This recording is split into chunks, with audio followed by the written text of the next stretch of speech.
Selamat bertemu lagi saudara di kota Surabaya. Puji Tuhan kalau pada malam hari ini saya dapat berdiri di sini adalah suatu anugerah. Pada waktu 4 tahun yang lalu, pada waktu saya melayani di gereja ini, pada waktu masuk pertama kali itu, Tuhan itu ngomong begini, Yusa, lihat ke atas. Nah, saya itu ya masuk sini ya saya lihat. Apa yang dilihat, saya pikir-pikir.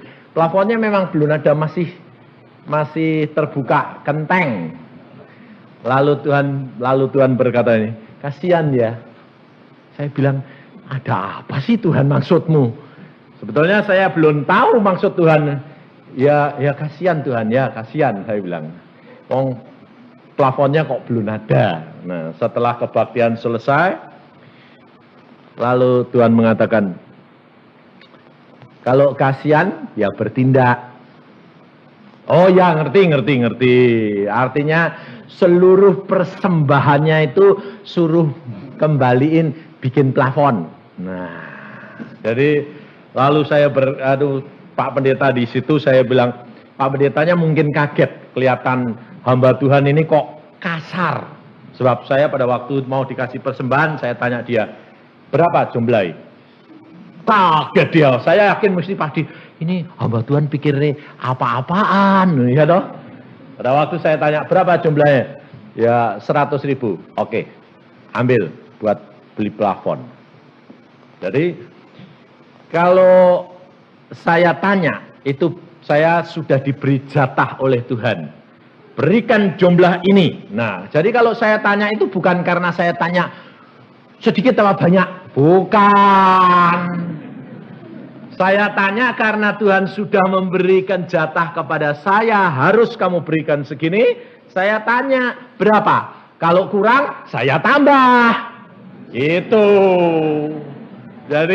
Jadi masalahnya itu bukan tanya itu berapa? Kalau kebanyakan jangan. Nah, kalau lebih oke. Kalau kurang harus ditambahin. Ini loh saudara. Hidup kekristenan ini jangan kita itu hidup cuma mau mencari kepuasan diri sendiri. Tetapi hidup kekristenan adalah menyenangkan hatinya Tuhan. Otomatis engkau dapat segala-galanya. Itu caranya Tuhan tuh begitu. Tapi kita orang Kristen tuh kerap kali tidak mau bayar. Taunya gini, minta terus. Bayar dak. Nah, saya kerap kali ditanya, Pak Yusa, kalau khotbah kok bilang bayar? Bayarnya pakai apa? Lalu saya bilang, lah kamu mau bayar pakai apa? Saya bilang, apa pakai uang? Ah, salah, saya bilang. Uang termasuk salah satu, tapi bayarnya harus dengan waktu, ketekunan, kesetiaan, penyangkalan diri, dan apa yang kamu punya itu berikan untuk Tuhanmu. Walah, kok mahal ya? Iya. Sanggup enggak? Walah, kok mahal ya? Iya. Tapi bagaimana untuk dapat seperti anugerah seperti yang Pak Yusa alami? Mau bayar harganya enggak? Sanggup enggak? Nah ini masalahnya. Maka dari itu kerap kali orang Kristen itu cuma kepingin apa? Kepingin enak itu. Berkatnya mau, bayarnya enggak. Iya toh? Coba orang Kristen sampai sekarang masih sudah berubah belum? Pada waktu saudara belum menjadi orang Kristen, kalau beli barang, nawarin jelimet enggak? Apalagi ibu-ibu ini. Ambok 25 aja, 10 rupiah aja, wah tok-tokan. Tapi kalau sudah jadi orang Kristen, masih tetap begitu enggak? Atau tambah lebih begitu? Karena kebiasaan minta gratis terus sama Tuhan. Jadi kalau ada barang gratisan, wah cepat-cepat. Padahal Alkitab berkata, beri, maka kamu akan diberi. Loh, kalau beri itu menjadi berkat atau malah menjadi beban? Berkat. Lah kalau berkat, belinya harus mahal atau murah?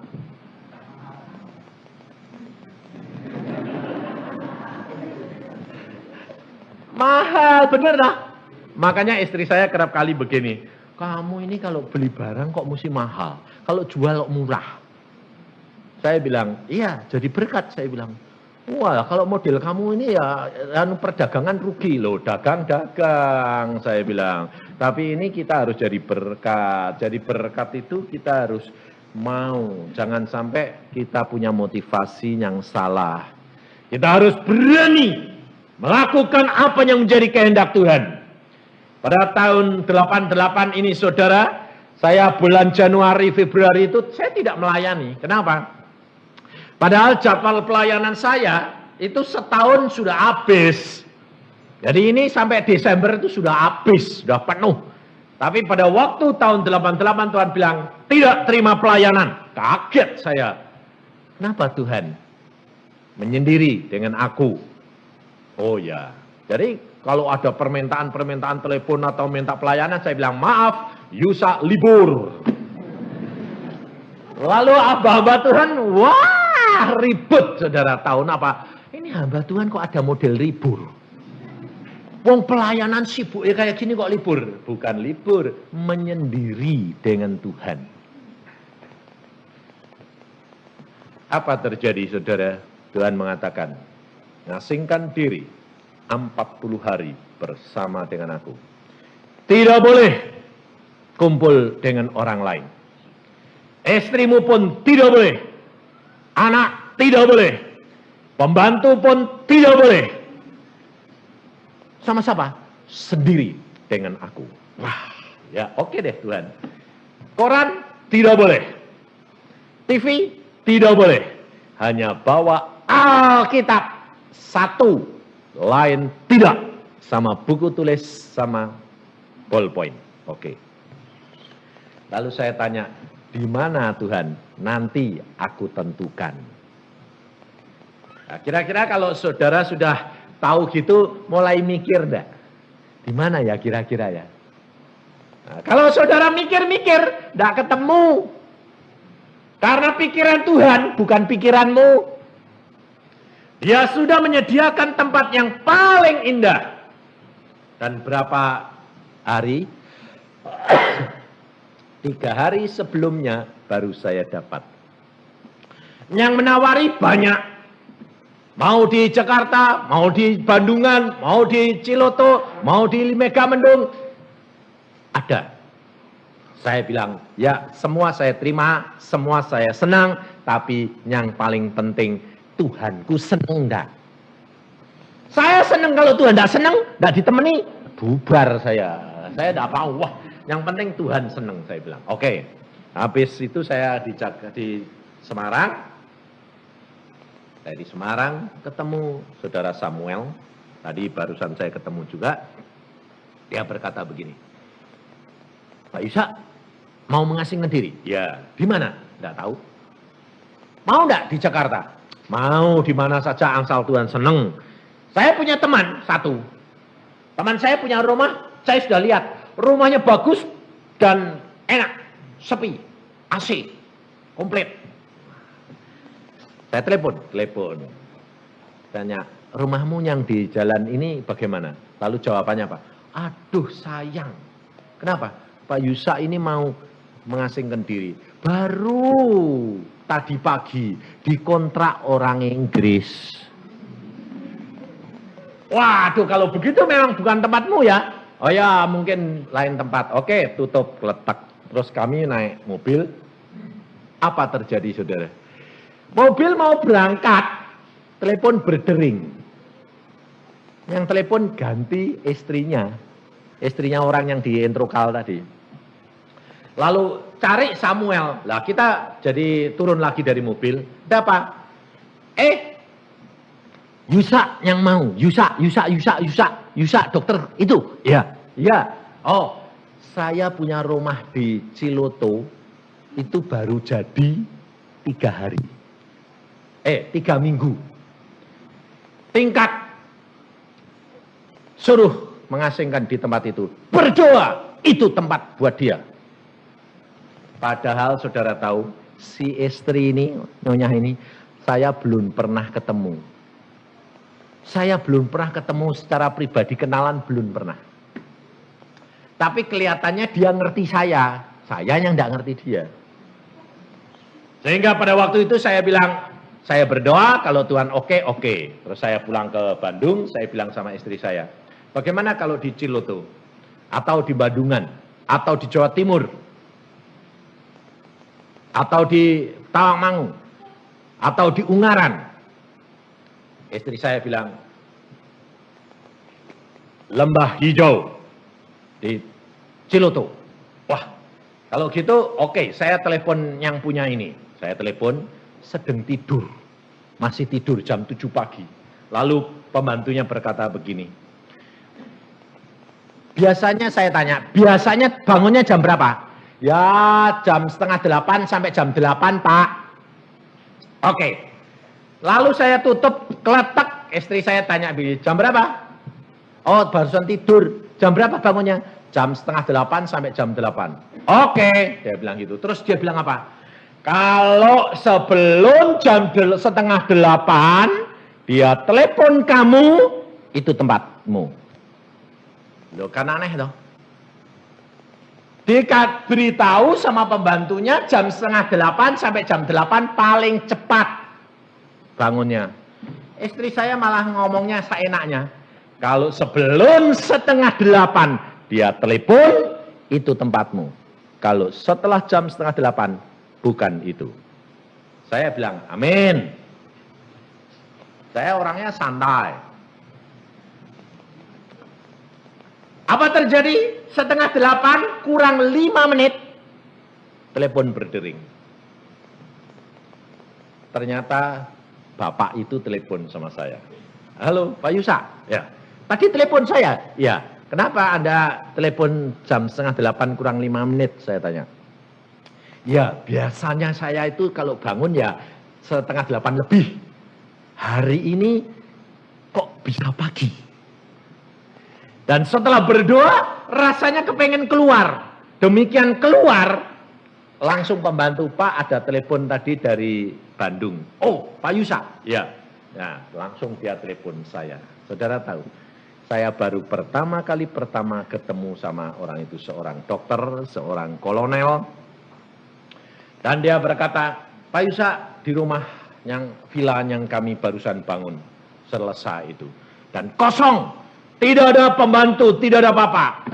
Tetapi kompleks itu memang milik satu bagian dari dia, orang 3. Dan ada villa-villa banyak. Dan ada direkturnya, ada restorannya, ada swembatnya, segala macam. Dan Pak Yusa boleh pakai yang saya punya itu. Dan nanti dilayani. Saudara tahu apa terjadi? Saya berkata, hari Rabu saya tiba. Saya disambut sama suami istri ini, kenalan di situ. Kemudian dia bilang, silahkan ini masuk. Wah rumahnya bagus luar biasa. Kalau disewakan semalam 150.000. Saya boleh pakai 40 hari minimal. Mau lebih oke. Saya bilang sebulan. 2 bulan, 3 bulan, oke saja. Aneh enggak? Dan makan jam 6 tepat diantar. Komplit. Boleh pilih. Kemudian minumnya saja tidak boleh air biasa. Sampai saya kaget. Oh minum tidak boleh air biasa. Aqua panas dingin. Saya sampai begini. Tuhan, engkau ini kok sediakan segala-galanya bagiku. Anduk, spray semua tiap hari diganti baru. Persis pelayanan hotel. Sampai saya bilang, aduh kayak anak raja aja. Makannya komplit kayak di restoran gede. Saya sampai bilang, Tuhan siapakah hambamu ini kok sampai kayak disediakan segala-galanya. Tuhan berkata apa? Jikalau engkau menurut kepadaku dan engkau menyenangkan hatiku, raja-raja pun aku perintah untuk melayani engkau. Saya bilang, aduh tak taunya ini kacungnya Tuhan. Wah, dilayani sampai seperti itu, saudara tahu. Saya bawa mobil ke sana. Yang nyetater mobil saya dan yang merawat mobil saya, direkturnya. Sampai saya bilang, Pak, mobil saya bagaimana? Oh, itu dirawat direktur, biar di starter dia, dipegang dia, dibersihkan. Bayangin, saya sampai melongo. Tapi ada tapinya. Kalau saudara dengar gitu kan seneng toh? Wah, kepengen toh? Mau toh? Mau bayar. Apa bayarnya? Tuhan berkata sudah mulai masuk. Makan 1 kali sehari, hanya boleh sehari, semalam boleh makan 1 kali. Tiap jam 6 sore. Dan mulai jam 7 sudah harus siap pegang Alkitab, baca Alkitab, dan berdoa sampai jam 6 sore. Tiap hari. Ayo, gue kapok gue. Alkitab ini dalam waktu 40 dalam waktu 3 minggu habis. Dari Kejadian sampai Wahyu. Ayo, tak tanyain sekarang, sanggup bayar? Nah, ayo diem semua, tak berani. Ayo apa itu? Nah, kalau libur, saudara coba. Kalau liburan masuk kamar, lalu bilang sama keluarga, tolong ya jangan diganggu. Saya tak baca Alkitab sama berdoa. Kira-kira ngantuk enggak? Malah enggak baca Alkitab, malah ngorok atau tidur. Saudara tahu 40 hari lamanya. Dari jam 7 pagi sampai jam 6 setiap hari. Dan tidak boleh terlambat. Dan tidak boleh telat. Luar biasa. Tapi tiap hari bersama dengan Tuhan luar biasa. Tidak komunikasi sama orang. Tidak ngomong sama orang. Tidak boleh keluar dari rumah. Artinya kalau selesai terus saya bilang jalan-jalan. Tidak boleh. Hanya di dalam rumah tidak bertemu. Cukur saja enggak. Sampai jenggot saya panjang. Kalau Anda lihat foto saya di sana setelah selesai. Saya jenggot saya ini putih sampai sini. Saudara tahu? Hidup dengan Yesus itu luar biasa. Dan pada waktu di dalam pengasingan Tuhan berkata, Yusa, engkau perhatikan, engkau dimurnikan, engkau disaring, engkau diuji, engkau dipilih. Dan engkau lihat, kenapa aku asingkan engkau, kenapa aku biarkan engkau begini. Kau akan lihat, keluar dari tempat ini kamu akan dengar, banyak hamba-hambaku akan berjatuhan. Banyak anak-anakku akan berjatuhan. Karena mereka tidak mampu untuk tetap tinggal di dalam aku. Maka dari itu pada malam hari ini saudara, kita harus belajar. Jangan main-main jadi orang Kristen. Waktunya sudah amat singkat. Tidak lama lagi. Tuhan akan datang menjemput kita.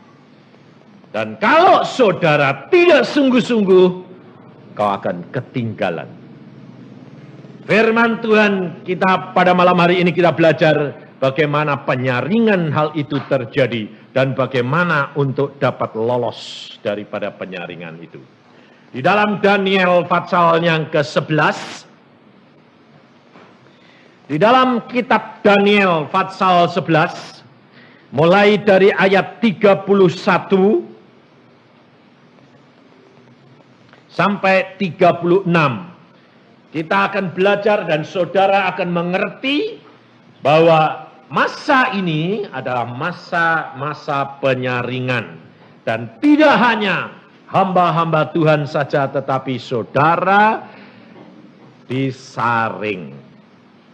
Daniel pasal 11 ayat 31 sampai dengan 36. Firman Tuhan demikian, tentaranya akan muncul, mereka akan menajiskan tempat kudus, benteng itu menghabuskan korban sehari-hari, dan menegakkan kekejian yang membinasakan.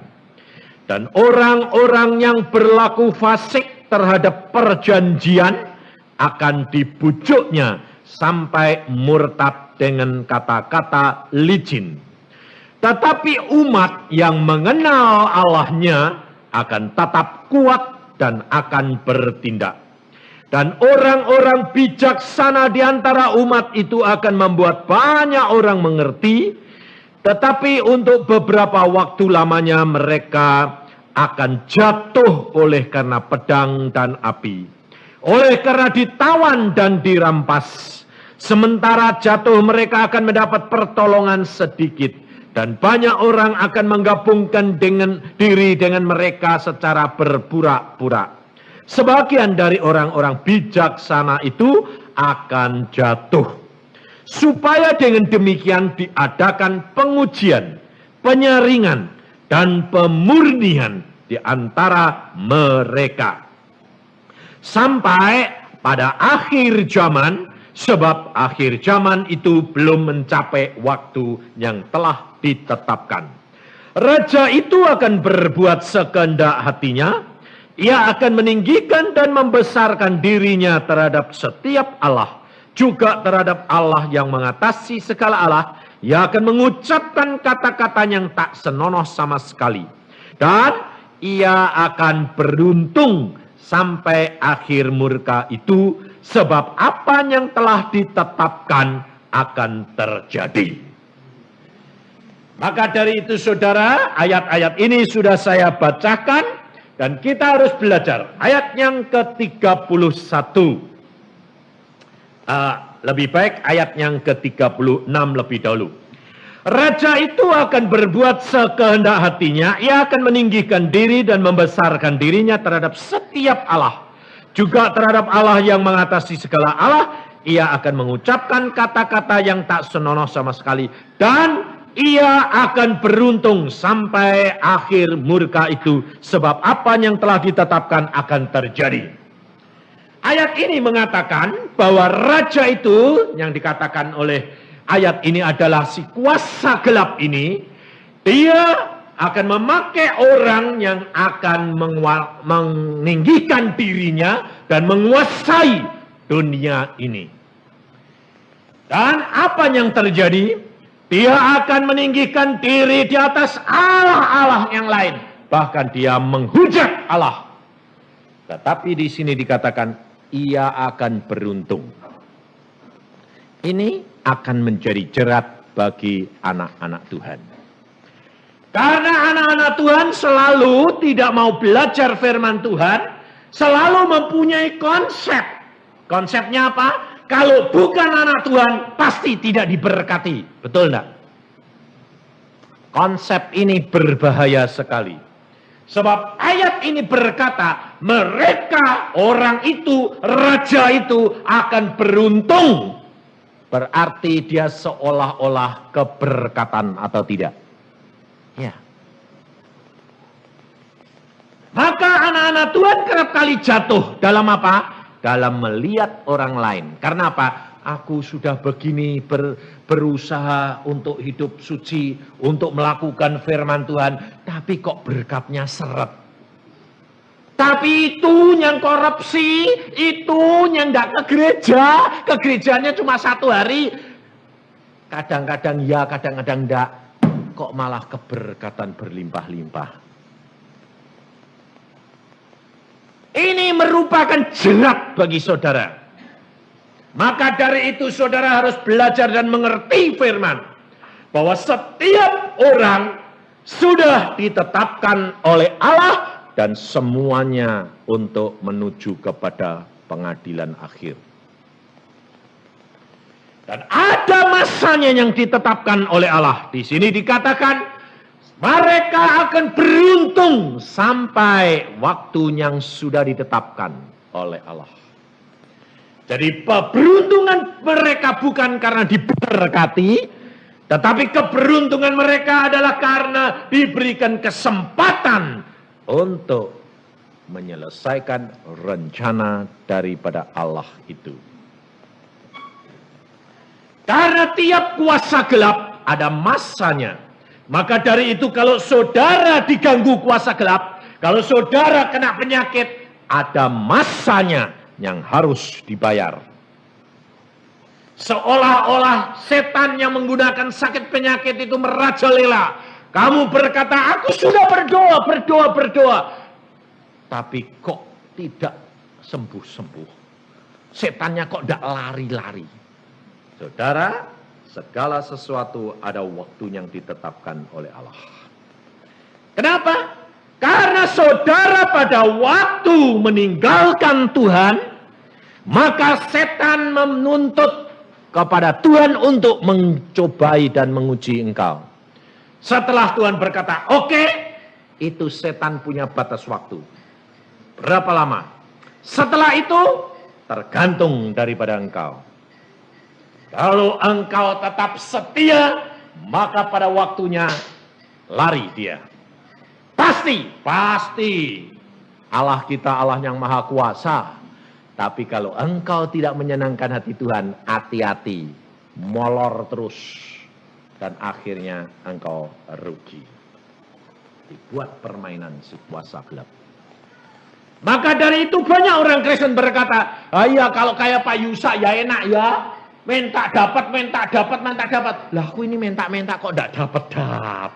Lawang molor terus asal mau dapat jatuh. Iya jatuh tuh. Ya, ulangi lagi. Siapa yang ujian jatuh? Anak-anak ujian jatuh lalu bilang ada hair kok enak. Ulangi setahun lagi, sekolah lagi. Maka dari itu hidup kekristenan itu sama dengan sekolah, saudara. Kita harus naik terus, menang terus. Kalah, ulang. Maka dari itu hidup kekristenan itu harus kita berani bayar harganya. Dan di sini dikatakan si kuasa gelap seolah-olah beruntung. Saya barusan pulang dari Ungaran pada waktu tanggal 1 April, pembukaan di sana. Dan saya ketemu seorang ibu, anaknya 6. Dan dia kena kanker payudara 2. Dan pada waktu itu diperiksa dokter berkata apa? Kanker ini adalah yang paling ganas dari semua kanker. Kira-kira kalau saudara dapat berita gitu terus semangat saudara kemana? Mati, terbang dan makanya kerap kali orang kalau sudah bilang kanker gitu terus semangatnya peles. Malah matinya bukan karena kanker tapi karena ketakutan. Ibu ini yang anaknya 6 ini, yang paling kecil, masih 2 atau 3 tahun. Apa terjadi? Dia pada waktu divonis dokter begitu, ada 2 orang persis sama dia. Umurnya hampir sama, sekitar 36. Sama-sama, penyakitnya sama. Lalu dokter berkata, satu-satunya jalan operasi. Lalu ini ibu bilang, dokter, kalau operasi dokter jamin enggak sembuh? Lalu dokternya bilang apa? Saya cuma berusaha sedapat mungkin, mati hidup di tangan Allah. Bayar enggak dokter? Kira-kira bayar enggak? Bayar kok enak, enggak bayar. Akhirnya yang satu memilih putusan operasi, yang dia berkata, saya tidak mau operasi.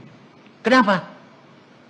Mati hidup di tangan Tuhan. Kalau memang mati ya mati dokter, kalau hidup ya hidup. Buat apa pusing-pusing? Tapi kelihatannya bilang gitu, tapi hatinya takut. Pulang mikir. Akhirnya kankernya itu cekot. Sakit. Aduh, wah sakitnya kok begini. Lalu dia bilang sama suaminya, aduh aku enggak tahan lagi. Lalu tangannya lumpuh. Tangannya enggak bisa diangkat, sudah lumpuh. Akhirnya sudah kurang sebulan, dokternya bilang, no hope. Lalu akhirnya karena dia sudah tidak tahan, dia berkata sama anaknya, berkata begini, nak, cinta Tuhan ya, Mamah cuma tinggal sebulan. Dan ini tangan sudah tidak bisa digerakkan, sakitnya Papa Mamah juga sudah tidak tahan, cuma tinggal sebulan. Coba kamu pelihara adik-adikmu, ayahmu, jadilah anak-anak yang baik, nanti kita ketemu di Firdaus. Ngomong gitu tapi nangis terus. Setelah nangis terus, dia berdoa, lalu pada waktu saya di Jakarta, saya diundang ke sana, saya berdoa. Tiap pagi berdoa, tumpang tangan. Kalau harus pulang, pulang. Kalau sembuh, sembuh. Yang penting ucapkan syukur. Apakah setelah didoakan gitu terus dong malah sembuh? Kok enak? Ya tetap cekot-cekot. Terus akhirnya dia pergi ke Semarang, mau pergi kemana? Ke Getsemani. Dia masuk ke gua, guanya Getsemani kan dari batu. Lalu dia masuk di situ, dia sembayang. Sembayangnya itu karena sudah putus asa, sendirian, ngotot, biasanya gitu toh. Anda kalau ndak dikasih penyakit yang peot gitu, ndak ngotot toh? Iya. Harus bayang biar terima kasih Tuhan, bak, selesai. Tapi kalau sudah ngalami baru waduh Tuhan.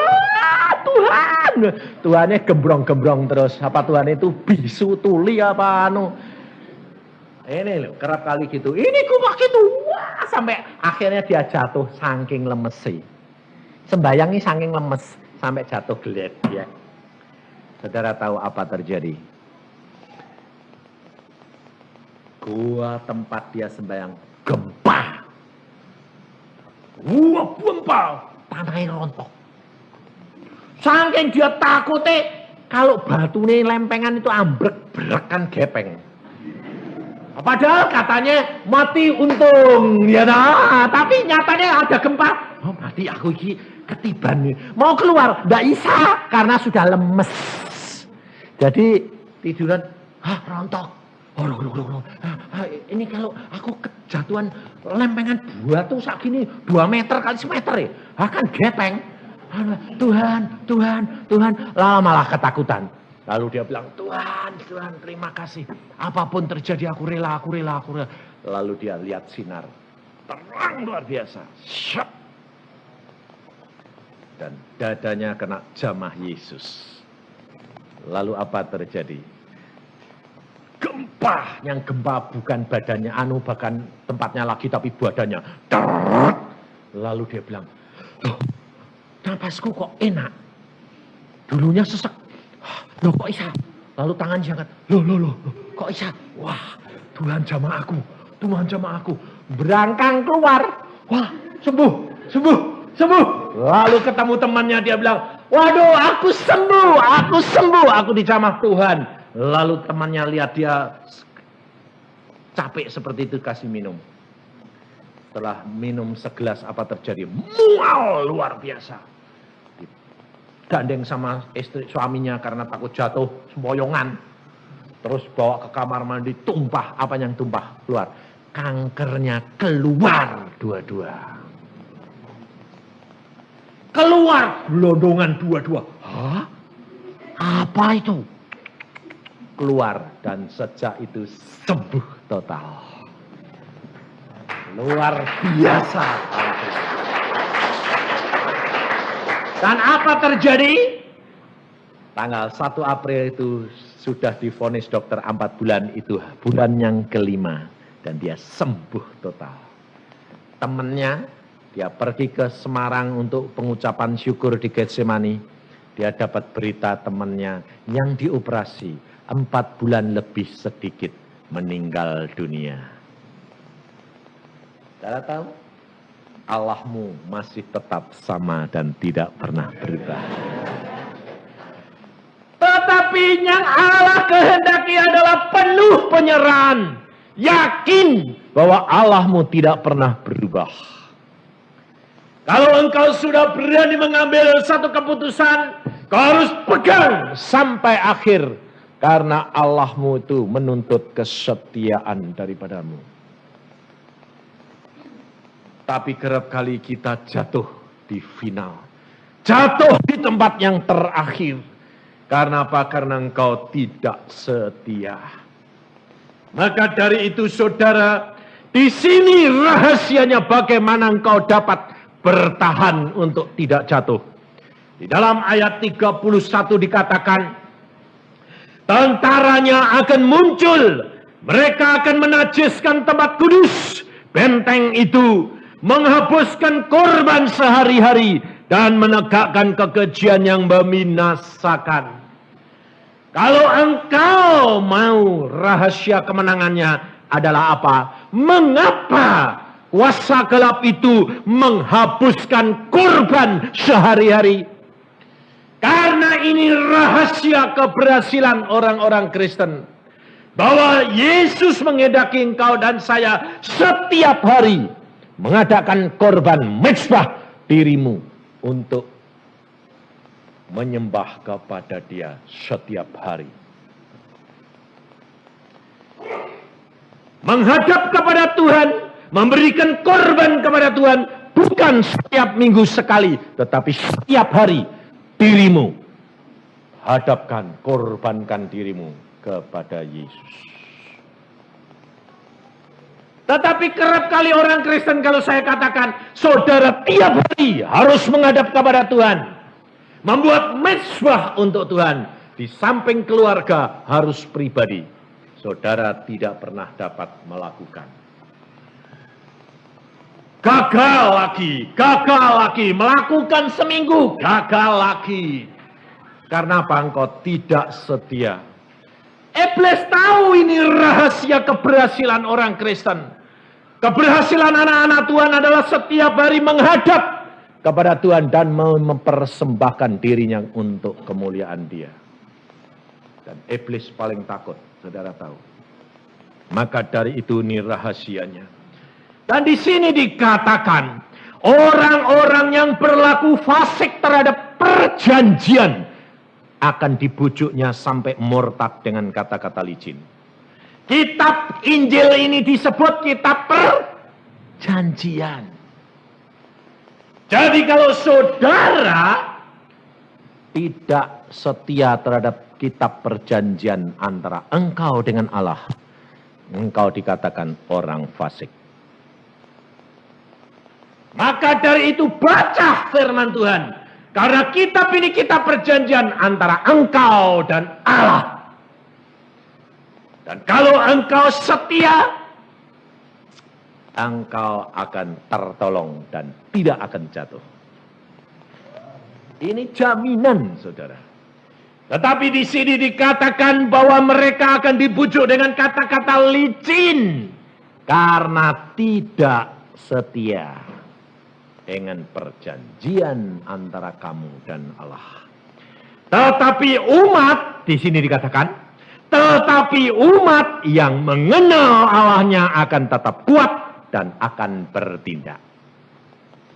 Maka dari itu saudara, saya selalu di dalam pembawaan firman selalu saya katakan, kenali Allahmu, kenali Allahmu, kenali Allahmu. Tanpa engkau mengenal Allahmu dengan sungguh-sungguh, kau tidak akan mampu. Tetapi jika engkau mengenal Allahmu yang sungguh, engkau tidak terombang-ambing. Engkau tidak takut akan siapa yang mengajar kamu. Sebab masa-masa ini banyak hamba-hamba Tuhan akan berjatuhan. Kalau engkau dengar firman Tuhan melalui hamba Tuhan yang sedang jatuh, kau akan terombang-ambing. Kenapa? Karena dia sendiri jatuh.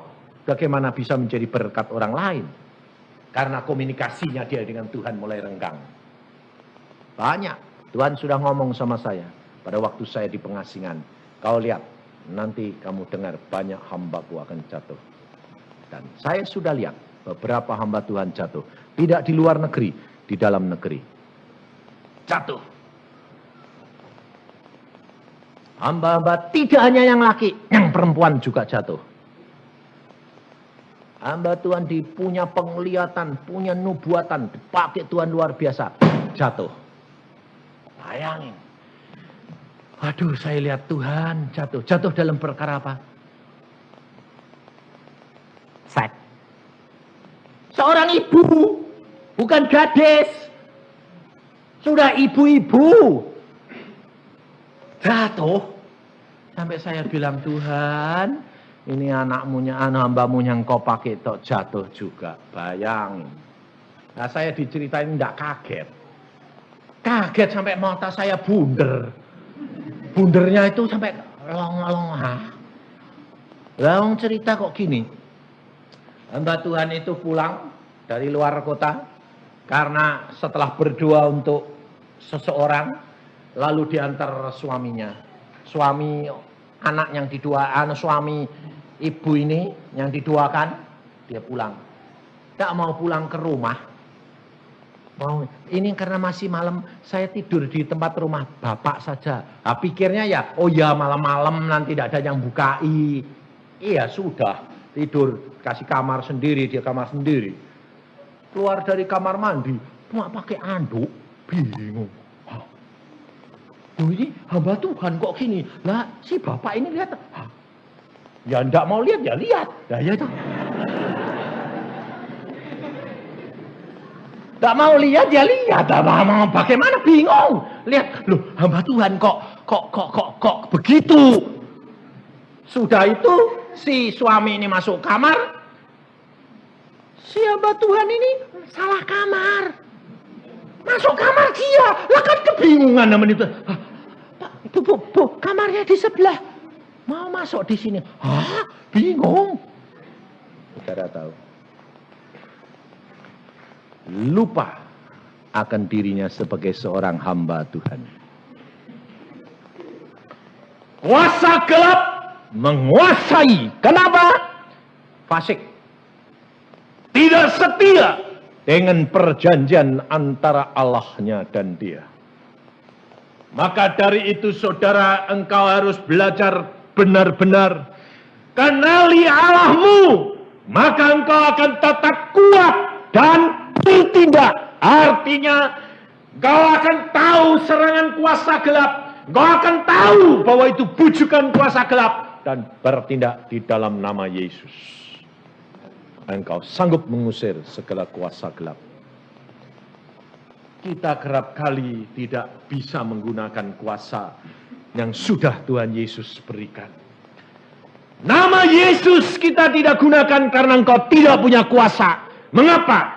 Karena engkau mengingkari perjanjian engkau dengan Allah. Saya punya keponakan kecil, umurnya baru 5 tahun. Dia anak Tuhan yang baik, ibunya hamba Tuhan. Pada waktu saya datang ke Cirebon, ibunya berkata, adik saya ibunya, dia berkata begini, Kak, tolong doain anakku ini. Kenapa? Wah, belakangan ini banyak diganggu setan. Padahal anak kecil ini tahu sedang peka-pekanya. Dia dapat mengusir. Tapi kenapa dia ganggu? Karena setan tahu anak ini peka luar biasa. Sehingga anak ini berkata, Mama, ini kok aneh mah. Setan ini kok ngomong terus. Adanya ngomong Mama. Ngomongnya bagaimana? Mamamu jahat. Mama itu baik kok dikatakan jahat. Itu pasti bukan Tuhan. Itu pasti setan. Lalu pada waktu dia sikat gigi, telan saja odolnya. Wah. Lalu anak ini bilang, Mama, ini saya sedang sikat gigi. Ini ada suara bilang, telan odol. Oh, itu jahat ya, Mah. Wong odol kok disuruh nelen. Kan kotor. Kan itu tidak baik. Tuhan, dia berkata, itu setan. Usir. Dalam nama Tuhan Yesus, pergi. Nanti datang lagi. Ngomong lagi. Akhirnya dia merasa begini. Wah, ini gangguan terus ini. Terus akhirnya saya ajari anak itu. Setelah saya ajarin, saya doakan. Saya perintahkan setan pergi dan jangan ganggu lagi. Apa terjadi? Saya ajarkan anak itu begini. Nih, kamu kalau datang lagi setan, katakan. Dan sekali ini dia akan pergi selama-lamanya, tidak ganggu kamu. Bagaimana, Om? Setan, dalam nama Tuhan Yesus, aku tidak suka sama kamu. Kamu pergi. Dan mulai saat ini jangan ganggu aku. Gitu ya. Ya. Nah, dia pada waktu main sepedaan gitu, setannya itu di garasi ngomong, sini, main sama saya. Lalu ini anak tahu, lalu ngomong sama ibunya, mama, itu mah di sana manggil saya untuk jak main. Nah, terus kamu sudah diajari, ya. Dalam nama Tuhan Yesus, setan, aku tidak suka kamu. Dan mulai saat ini kamu tidak boleh ganggu aku. Pergi dan jangan kembali. Loh mah, tak katain gitu kok setannya ketawa. Ketawanya gini, hahaha luar biasa. Lalu bilang apa? Kamu kecil-kecil, pinter ya.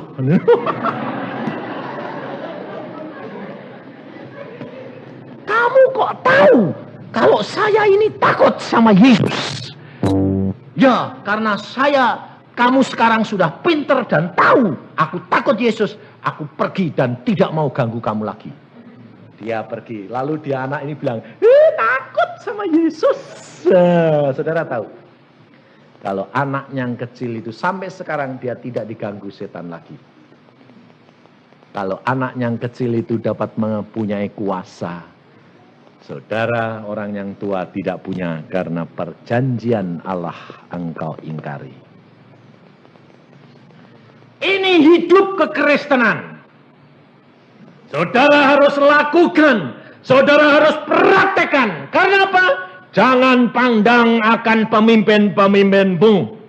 Ayat 33 dikatakan, dan orang-orang bijaksana di antara umat itu akan membuat banyak orang mengerti. Berarti ini orang bijaksana adalah orang-orang yang menjadi pemimpin saudara dan saya. Tetapi untuk beberapa waktu lamanya mereka akan jatuh oleh karena pedang dan api, oleh karena ditawan dan dirampas. Saudara dan saya akan melihat hamba-hamba Tuhan, pemimpin-pemimpin itu akan pada jatuh. Karena api, karena ditawan, karena penderitaan. Maka dari itu saudara harus sadar. Jangan tergantung manusia yang lain. Orang lain boleh jatuh, jangan kamu. Coba, kalau Yusa jatuh masuk neraka, kamu mau ikut? Hah? Enggak toh? Tapi terus terang, jikalau gembalanya di sini jatuh, kamu mau datang ke gereja lagi? Ayo, bilang apa? Jangan ke gereja itu gembalanya jatuh. Betul loh? Hah? Nah itu kamu tergantung gembalanya atau tergantung Yesus? Hati-hati saudara. Gembalanya boleh jatuh, pemimpin boleh jatuh, tapi engkau tidak akan jatuh. Ke surga tidak gendeng-gendengan. Kalau ke neraka, itu tarik-tarian. Sebab apa? Ke neraka itu rombongan, ke surga itu sendiri-sendiri. Ya dah, pintunya sempit, jalannya sempit. Kalau ke neraka jalannya lebar, gandeng-gandengan rame-rame. Maka dari itu saudara itu tidak perlu takut. Jangan ikut-ikutan, jalan sendiri. Maka engkau akan diselamatkan, karena sudah dikatakan di sini. Mereka akan jatuh karena dirampas, karena ditawan, karena api pencobaan. Mereka tidak kuat. Dan 3 perkara selalu hamba Tuhan jatuh. Perkara uang, perkara kesombongan, nama, dan perkara seks. Semua jatuhnya selalu 3 perkara. Maka saya minta jaminan dari Tuhan dari 3 perkara ini. Dan saya dijamin Yesus luar biasa.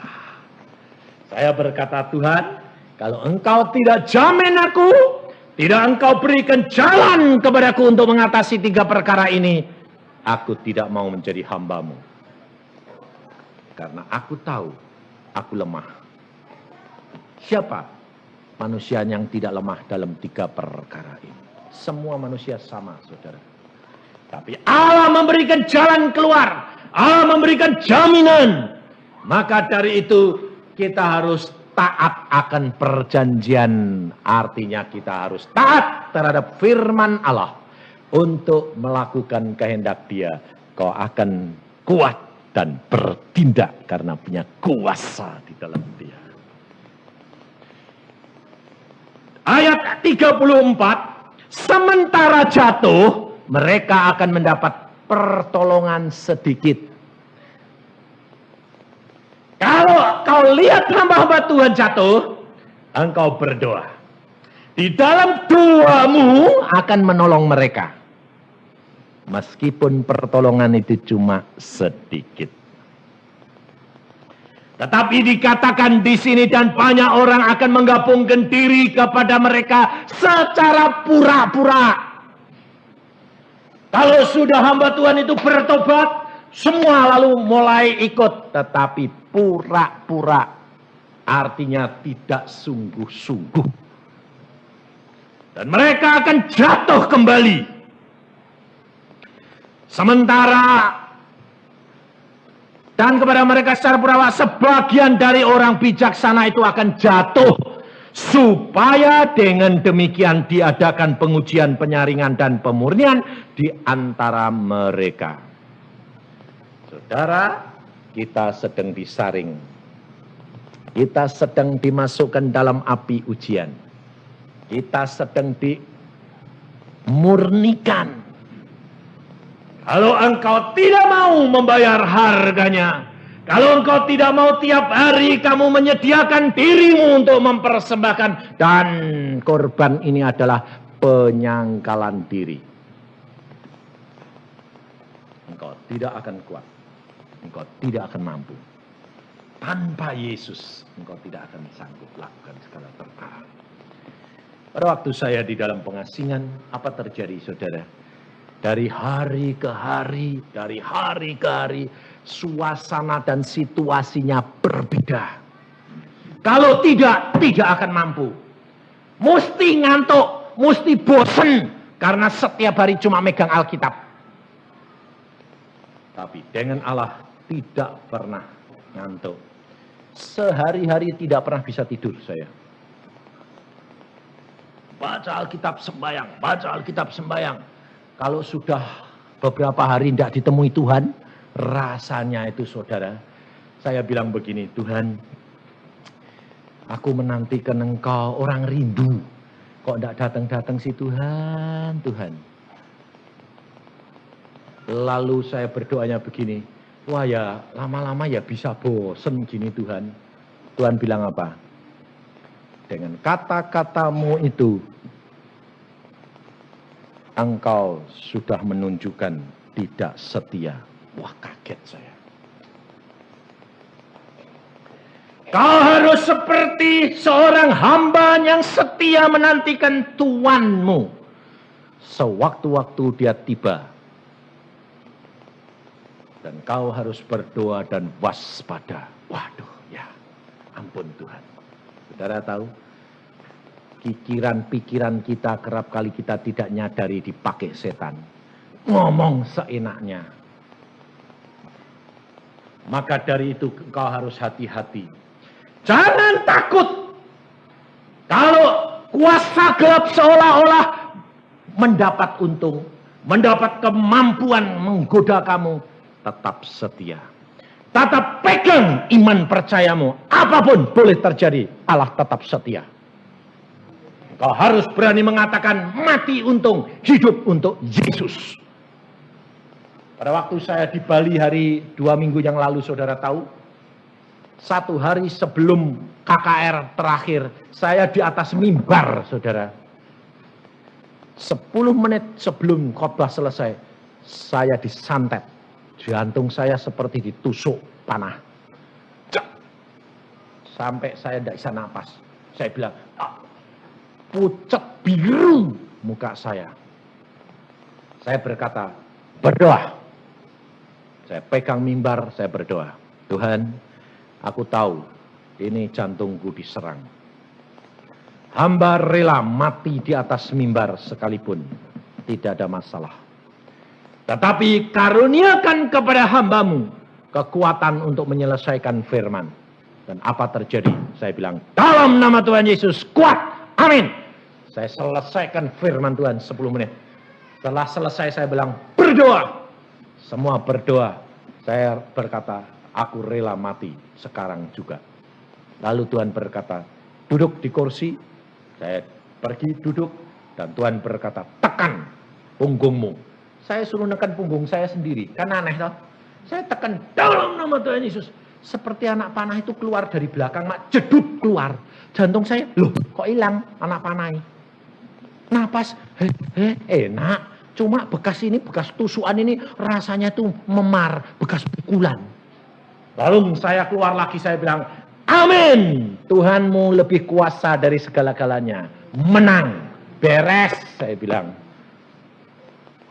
Lalu saya pulang sampai di rumah, apa terjadi? Anak-anak Tuhan telepon saya. Bilang apa? Maaf ya Pak Yusa. Kenapa? 4 hari yang lalu kita sudah dapat penglihatan. Bahwa patung Pak Yusa disantet, ditusuk sama panah. Lah kenapa kamu diem saja? Saya yakin Pak Yusa sudah tahu, kurang ajar. Sudah tahu. Sampai saya berdoa, Tuhan kenapa engkau biarkan terjadi, engkau tidak kasih tahu aku. Tuhan bilang apa? Aku berikan kamu sebagai contoh. Supaya anak-anakku lihat, ini loh caranya kalau dipukul gitu, enggak apa-apa, enggak. Loh gitu. Wah, saya dibuat kelinci percobaan. Di atas mimbar lagi. Saudara tahu apa terjadi besoknya? Yang datang itu wadet. Kenapa? Mau lihat Yusak mati apa enggak? Enggak mati, saya bilang. Yusak tetap sehat, saya bilang. Karena apa? Karena Allah belum mengendaki saya pulang. Saudara tahu? Kalau Allah belum mengendaki, tidak usah takut. Apapun boleh terjadi.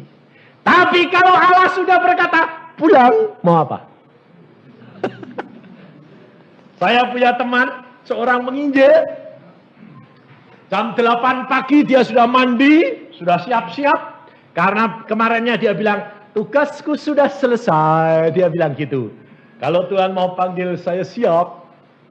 Lalu apa terjadi? Jam 8 sudah mandi, makan sama istri anak-anaknya. Lalu dia bilang, aduh, aku nanti jam 10 khotbah, jadi ini masih ada waktu, aku mau pergi ke belakang ke taman, tarik napasku kok tidak enak. Tapi tugasku sudah selesai, anak-anak sudah semua beres, semua sudah jadi, aku utang-utang tidak punya, pokoknya kalau Tuhan sudah waktunya pulang-pulang, baru tarik napas.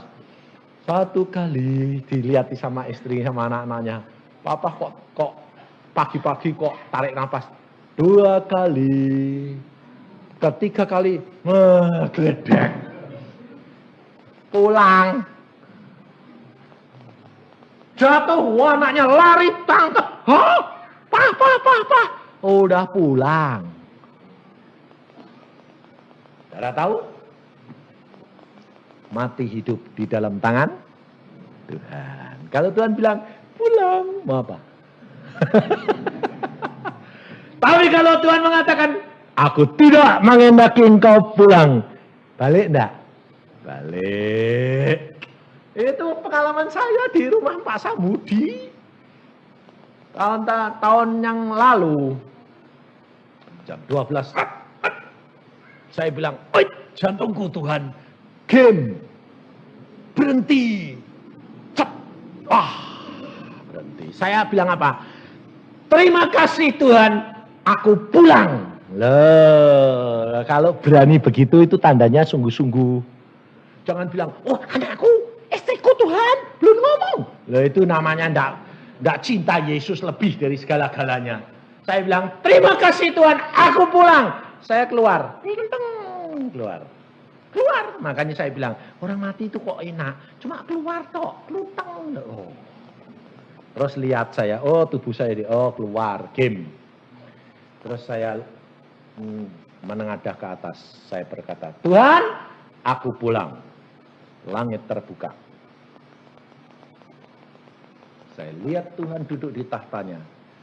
Saya bilang, Tuhan, aku pulang. Tuhan berkata, kamu tidak boleh naik ke tempatku. Jantungku, aku sanggup hidupkan kamu kembali. Aku pengen pulang. Tugasmu belum selesai. Selesaikan dulu. Oke. Dia cuma lempar satu sinar. Masuk ke jantung saya. Tambah lama tambah besar. Jalan. Tuhan bilang, masuk. Geluntang masuk lagi. Bangun saya bilang, beres. Ya sudahlah. Belum pulang. Tidur lagi saya. Nggak pusing. 5:30 pagi istri saya entrokal dari Bandung. Dia berkata, ada apa tadi malam? Kenapa kamu tinggalkan aku? Saya bilang, memang aku sudah tinggalkan kamu. Tapi Tuhan berkata, belum waktunya. Nah, kamu janji loh, jangan tinggalkan aku. Oh tidak, kalau belum waktunya. Saudara tahu?